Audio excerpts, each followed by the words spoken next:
Hello कैसे आप सभी लोग द पॉलिटिकल मास्टर में एक बार फिर से आप सभी का स्वागत है। आज क्लास 9th का सोशल साइंस का पेपर है और आज के पेपर के लिए रिवीजन वीडियो है, सो प्लीज़ एंड तक ज़रूर देखिएगा। जितने भी समय की वीडियो है, चाहे वो आधे घंटे की हो, 20 मिनट की हो, कंप्लीट देकर जाइए क्योंकि अधिकतर क्वेश्चन आपको देखने को मिल जाएंगे। तो सबसे पहले क्वेश्चन की रिवीजन करते हुए है, निम्नलिखित कथनों को पढ़ें और सही विकल्प की पहचान करें। पहला है, ये जनता की सरकार है, ये जनता द्वारा चुनी गई सरकार है। दूसरा कथन है, ये सरकार जनता के लिए है और तो इसे क्या कहा जाएगा, तो इसे कहा जाएगा वो है यहाँ पर प्रजातंत्र। क्या है? प्रजातंत्र। ठीक है। दूसरा, निम्नलिखित में से किसने श्वेत वर्चस्व और काले वर्चस्व के खिलाफ लड़ाई लड़ी? तो वो व्यक्ति इसने श्वेत वर्चस्व और काले वर्चस्व के खिलाफ लड़ाई लड़ी वो थे सी नेल्सन मंडेला। इसका सही आंसर क्या है? Nelson Mandela.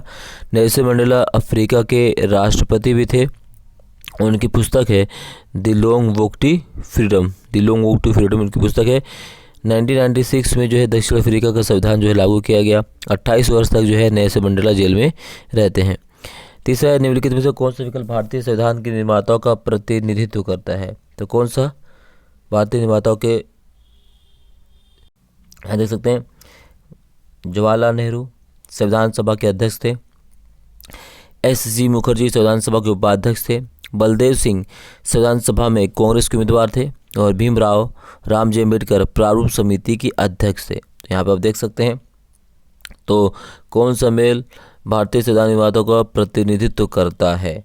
तो प्रतिनिधित्व करने वाला जो मेल है वो है हमारा है डी। क्या है? डी। ठीक है। तो डी, ठीक है, 2, 3 और 4 से, यानी 2, 3 और 4 सही, क्योंकि जवाहरलाल नेहरू संविधान सभा के अध्यक्ष नहीं थे। संविधान सभा के अध्यक्ष थे डॉक्टर राजेंद्र प्रसाद। ठीक है। इसी प्रकार से नीचे दिए गए डेटा को पढ़ें और उस प्रश्न को उत्तर दें। यहाँ पर डेटा दिया गया है, इसको पढ़ना है, उसके उत्तर आप सभी को देना है। तो नीचे दिए गए डेटा पर उम्मीदवार, पार्टी और वो डाले गए। तो यहाँ पर आप देख सकते हैं। तो इसका जो सही आंसर आएगा वो आएगा मल्लिकार्जुन खड़गे। ठीक है, मल्लिकार्जुन खड़गे।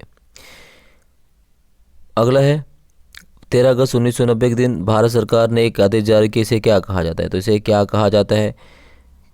ठीक है, तो इसे कहा जाता है कार्यालय ज्ञापन। क्या कहते हैं इसे? कार्यालय ज्ञापन। दुनिया भर से लगभग 600 लोगों को अमेरिकी सेना द्वारा गुप्त रूप से उठा लिया गया और अमेरिका सरकार ने कहा कि वे अमेरिका के दुश्मन थे। तो कथन और कारण क्या है? तो कभी कथन और कारण दोनों सही और सही विकल्प, इसका जो सही विकल्प है वो है ए। यदि आप अपनी गर्मी की छुट्टियों के दौरान पोर्ट ब्लेयर जाने का इरादा रखते हैं तो आप भारत के निम्नलिखित किस केंद्र शासित प्रदेश में जा रहे हैं? तो अगर हम पोर्ट ब्लेयर में जा रहे हैं तो हम जाएंगे कहाँ पर? अंडमान और निकोबार समूह।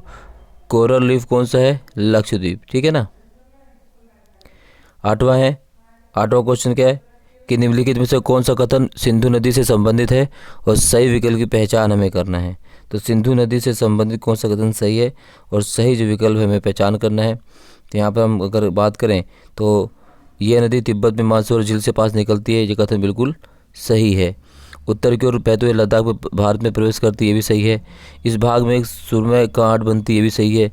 ये मैदान का अदन ढाल कोमल है, तो ये भी बिल्कुल सही, यानी 1, 2, 3 चारों जो यहाँ पर जो सही ऑप्शन दिए गए हैं यहाँ बता सकते हैं। तो इसका जो सही ऑप्शन है तो वह केवल 1, 3 और 4। क्या है? 1, 3 और 4 सही, दूसरा सही नहीं है। यानी 1, 3 और 4 यहाँ देख सकते हैं, 1, 3 और 4, यानी डी इसका सही ऑप्शन है। क्वेश्चन नंबर 9 दिया गया है।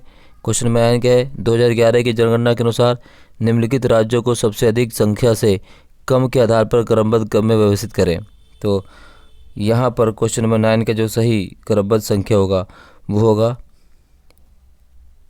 सबसे अधिक और सबसे कम। तो सबसे पहले उत्तर प्रदेश, फिर अगर हम बात करें पश्चिम बंगाल, फिर अगर हम बात करें तमिलनाडु, फिर अगर हम बात गुजरात। तो इस तरह से का जो सही ऑप्शन होगा वो होगा आपका 1, 2, 3 और 4। तो 1, 2, 3 और 4 ए इसका सही विकल्प है। कथन और कारण वाला जो निश्चय क्वेश्चन दिया गया है, तो कथन और कारण वाले का अगर बात करें तो इसमें सिंपल तरीके से कथन 1 बिल्कुल सही है लेकिन कथन 2 गलत है। तो कथन 1 सही है और कथन 2 गलत है, तो ए इसका सही है। क्वेश्चन नंबर 11, 14 जुलाई 1789 सुबह डैश में आतंक का माहौल था, तो किस शहर में आतंक का माहौल था? तो वो था पेरिस शहर। किस शहर में? पेरिस शहर में आतंक का माहौल था। 1914 से पहले रूस में सभी राजनीतिक दल अवैध थे। सभी राजनीतिक दल अवैध थे। दूसरा है 20वीं शताब्दी की शुरुआत में रूस के अधिकांश लोग कृषक थे। तो इसका अगर हम बात करें तो सही क्या होगा इसका? तो इसका जो सही जो है सही ऑप्शन है वो है बी, यानी अभिकथन और कारण दोनों सही है और कारण जो है संकल्पक सही व्याख्या नहीं है। तो बी इसका सही आंसर क्या है? बी।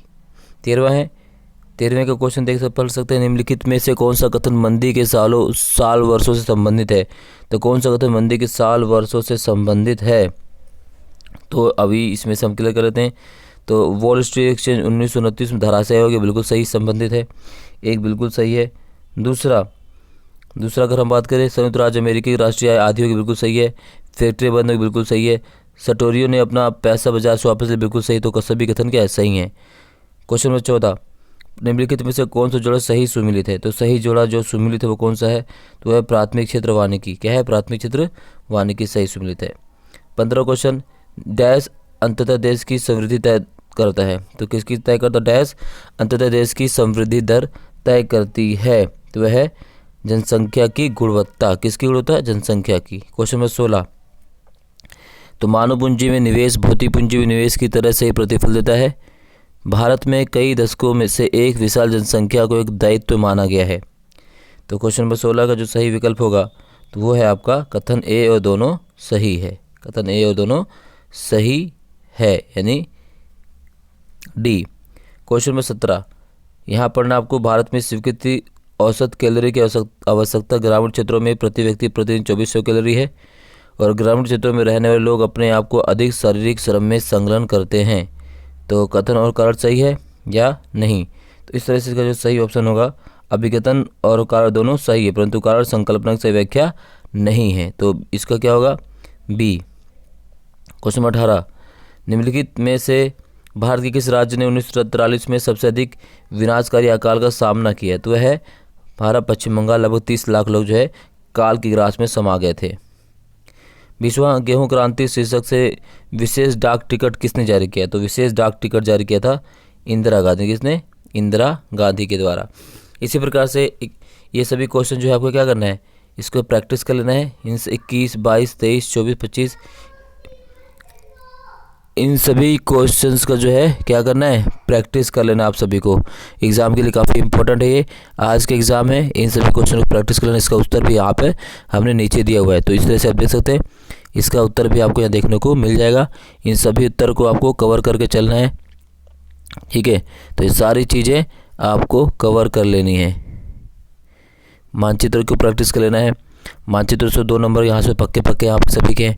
फिर ये वाले मानचित्र जो है वुलर झील, अनाईमुड़ी, तापी नदी, पुलिकर झील कहाँ पर स्थित है, ये सारी चीज़ें आपको कवर करके चलनी एग्जामिनेशन सेंटर में। तो यहाँ पर देख सकते हैं इसका आंसर कि यहाँ पर भी दिया हुआ है। और इसी प्रकार से ये 21 से लेकर जो सारे क्वेश्चन यहाँ पर दिए गए सभी के आंसर यहाँ पर हैं, ठीक है। तो ये चीज़ें आपको कवर कर लेनी है जिससे आप आसानी से अपनी परीक्षा में अच्छे नंबर से उत्तीर्ण हो सकते हैं। तो ये कवर करके जाइएगा। एग्जामिनेशन सेंटर में जाने से पहले इस वीडियो को देखकर ही जाएं आप सभी छात्र छात्राएँ, ठीक है। तो इससे आप आसानी से अपने एग्ज़ाम सेंटर में 100% नंबर जो है कवर कर सकते हैं, ठीक है ना। तो सारी चीज़ें आपको कवर कर लेंगे यहाँ से, तो आसानी से अच्छे नंबर 80 में से 80 नंबर आपको सोशल साइंस में देखने को मिल जाएंगे। तो ये सारी चीज़ें आपको कवर कर लेनी है, ठीक है ना। आंसर यहाँ पर है, सारी चीज़ें आप कवर करके जाइएगा जिससे आप आसानी से, ठीक है। तो इस वीडियो में बस इतना ही। ऑल द बेस्ट आप सभी छात्र छात्राओं को। अपना 100% दीजिएगा, किसी भी क्वेश्चंस को आपको छोड़ना नहीं है। अटेम्प्ट 100% कीजिएगा। बहुत बहुत धन्यवाद। जय हिंद।